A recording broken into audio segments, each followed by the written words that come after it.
Je vais simplement vous souhaiter la bienvenue et donner très vite la parole au président Charpentier, qui est le président de l'Académie de médecine et qui, lui, alors, est un spécialiste de la greffe. Et qui va pouvoir vous dire ce qu'il pense du devenir de ces actions très importantes en médecine et sur lesquelles il faut véritablement travailler dans la mesure où, effectivement, il y a un grand problème de greffons à l'heure actuelle. Et je pense que ça va être un des sujets qu'on va aborder aujourd'hui. Je vais lui donner la parole et il va aussi vous parler de la fondation de l'Académie de médecine, qui est la puissance organisatrice ici de cette journée, des assises nationales que, je vous répète, je suis vraiment très heureux d'accueillir dans cet amphithéâtre de l'Académie. Fondation dans laquelle Jean-Pierre Scotti joue un rôle très important je suis obligé de vous avouer que j'aime beaucoup Jean-Pierre Scotti, qui est un militant, un homme d'action, réaliste, pragmatique et qui a vraiment épousé cette cause et qui l'a fait progresser tous les jours.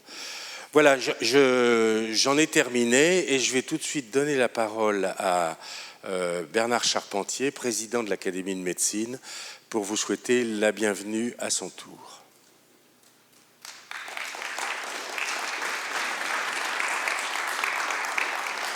Merci beaucoup, monsieur le secrétaire perpétuel. Vous savez que le mot est toujours terrible, perpétuel, mais pas immortel. Vous voyez ce que je veux dire? Parce que perpétuel, bien sûr, mais avec un temps fini.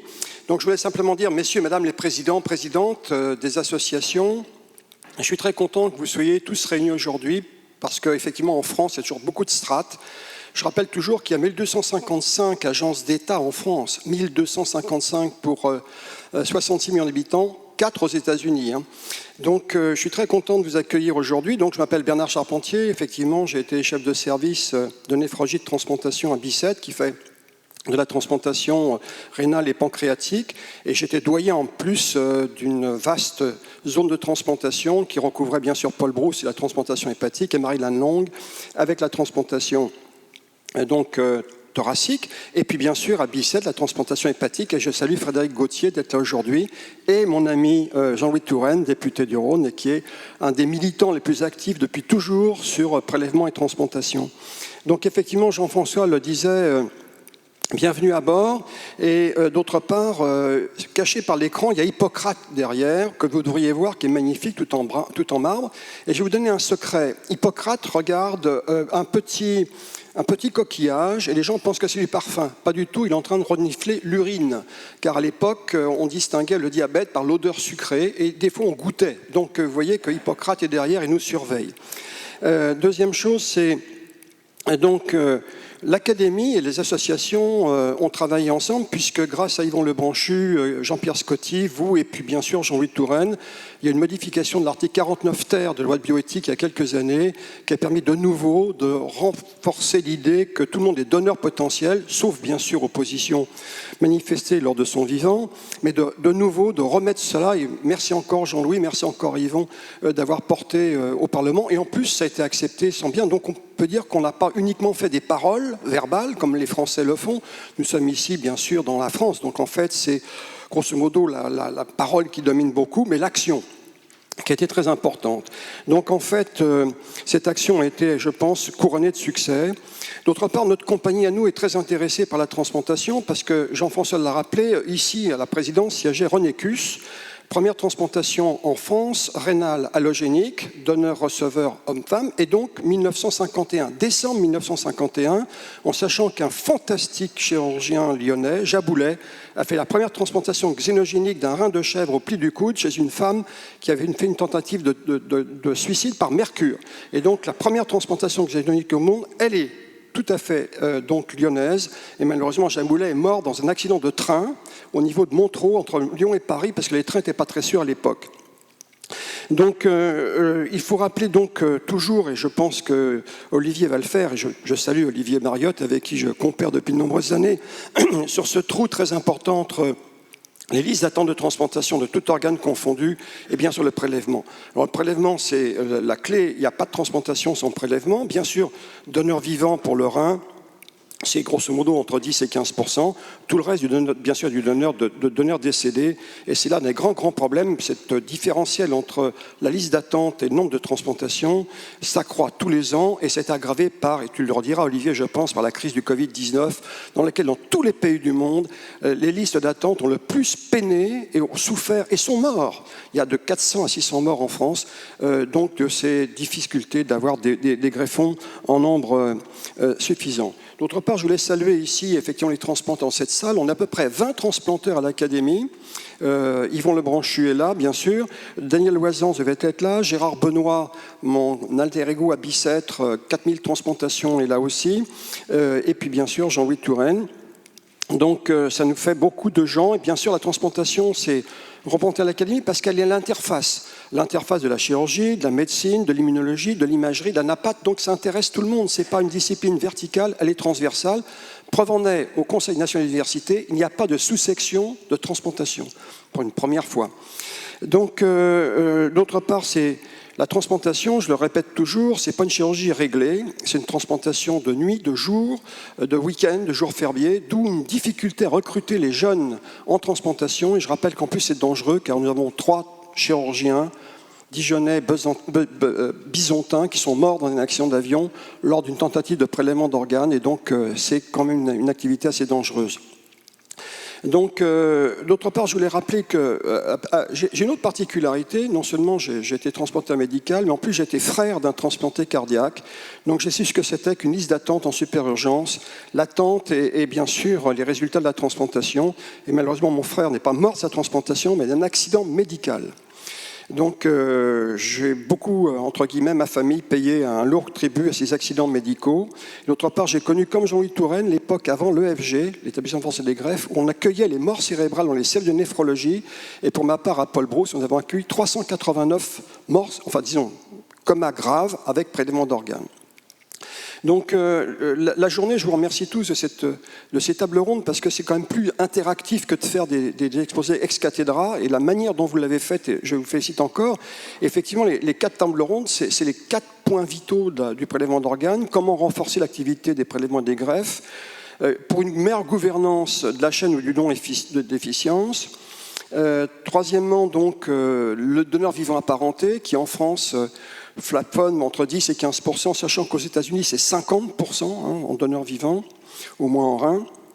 Et puis d'autre part, donc le problème du public, de la santé, de l'enseignement, c'est réinjecter la culture du don en France, qui est un élément de générosité d'homme à homme. Donc, j'allais dire que vraiment sur ces associations, maintenant, petit mot, parce que je fais partie d'une génération qui n'avait pas bien compris le poids des associations. Et je l'en parlais avec Jean-Louis tout à l'heure. Moi, je fais partie d'une génération qui a immédiatement bien pensé, parce que j'ai été dans un bureau médical du côté médecin, mais j'étais de l'autre côté, moi aussi, de temps en temps, et même très souvent, de l'autre côté du bureau. Et quand on est à la fois médecin et malade, on comprend bien mieux l'importance, en définitive, des associations, quelles qu'elles soient. Donc, moi, je suis très, très content qu'aujourd'hui, toutes les associations soient ensemble aujourd'hui, parce qu'on est mieux entendu par les politiques, Jean-Louis, on le disait tout à l'heure, on a une voix du terrain, on peut s'occuper de recherche clinique, la transplantation, c'est que de la recherche clinique, il faut un portage politique administratif, donc un bon travail collaboratif. Je vais terminer pour vous dire aussi qu'on a été très content avec Yvon Lebranchu en 2009 d'avoir accueilli la Société européenne de transplantation, les OT, avec à peu près à l'époque 4000 congressistes au Palais des Congrès. Moi, j'étais président de la Société européenne de transplantation, les OT, et je dois avouer que ces sociétés-là consacraient tout leur budget à de l'enseignement pour les médecins, pour les chirurgiens. Nous avions à peu près 19 formations différentes depuis la base jusqu'au sommet. Et j'étais très content d'être dans une société savante qui recyclait totalement les dons dans de l'activité d'enseignement, depuis vraiment les jeunes étudiants en médecine jusqu'à la chirurgie exquisite sur cadavres et sur des gros animaux.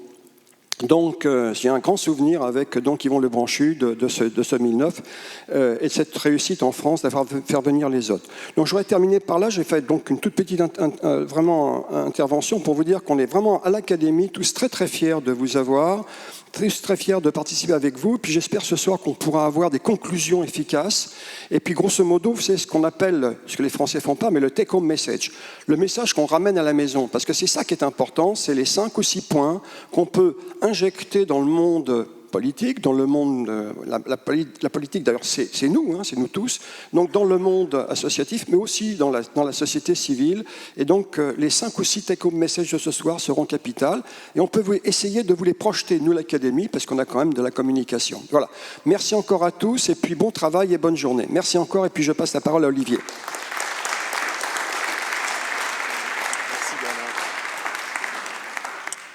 Merci Bernard pour ces mots qui sont enthousiasmants. Je pense qu'on va avoir une journée aujourd'hui qui va être tout à fait exceptionnelle, et justement du fait de cette mobilisation des associations.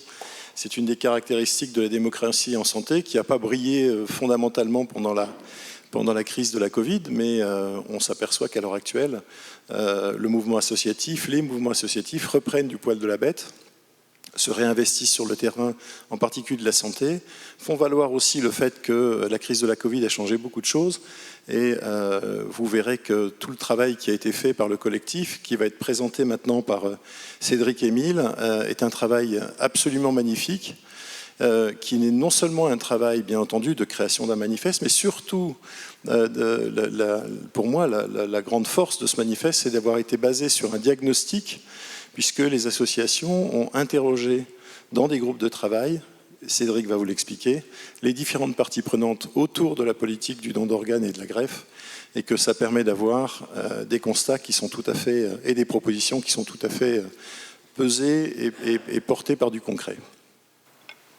Merci Olivier. Bonjour à toutes et tous.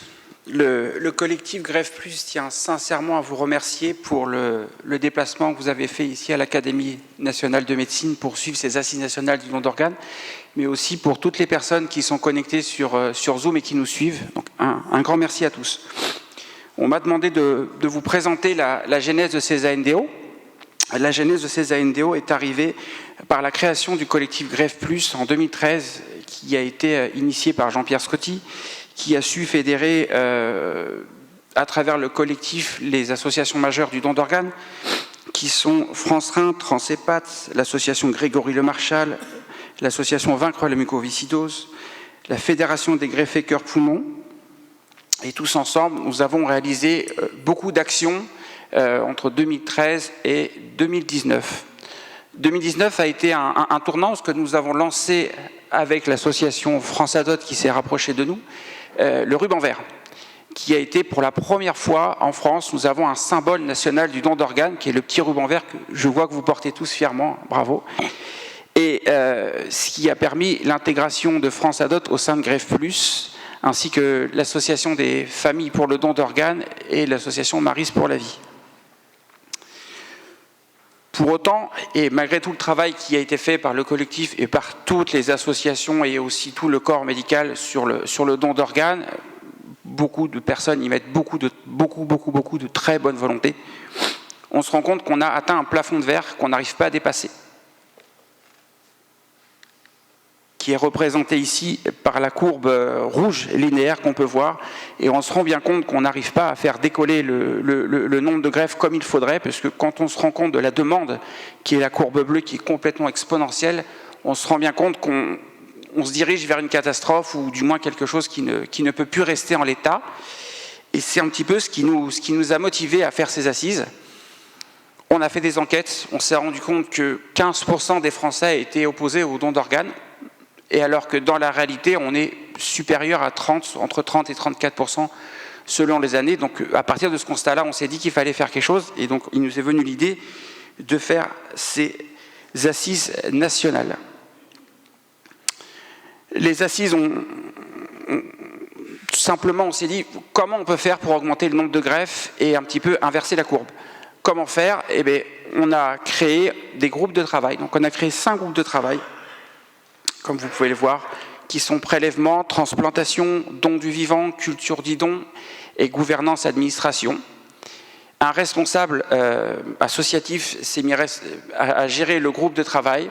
On a interviewé une centaine de professionnels à travers tous ces groupes, de façon à pouvoir faire remonter du terrain, des hôpitaux, du milieu associatif, mais aussi de l'Agence de la biomédecine et d'autres agences, les freins qui étaient rencontrés et co-construire des solutions ensemble, puisque nous pensons qu'ensemble, nous pouvons y arriver, mais pas chacun de son côté. Vous aurez donc aujourd'hui les assises nationales du don d'organes, où nous allons vous présenter les résultats de chaque groupe de travail, puis un manifeste qui regroupera textuellement et qui sera remis prochainement au Président de la République, au Premier ministre et au ministre de la Santé.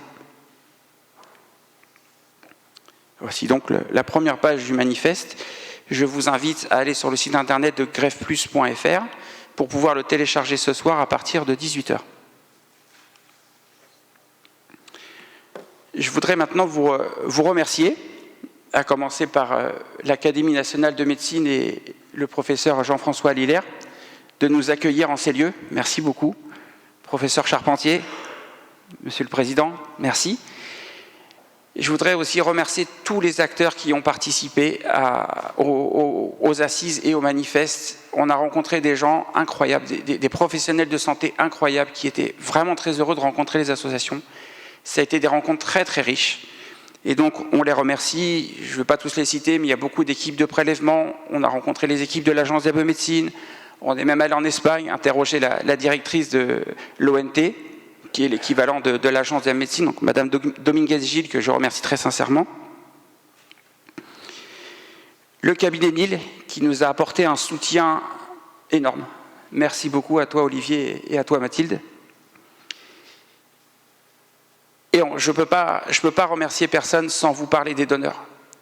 On a, à travers le manifeste, et aujourd'hui, je tiens à le préciser, un énorme merci à tous les donneurs, parce que sans eux, rien ne serait possible. Vraiment, rien du tout de tout cela ne serait possible. Et on a une pensée particulière pour leurs proches. Je vous souhaite de très bonnes assises à toutes et à tous, et une très belle journée. Merci.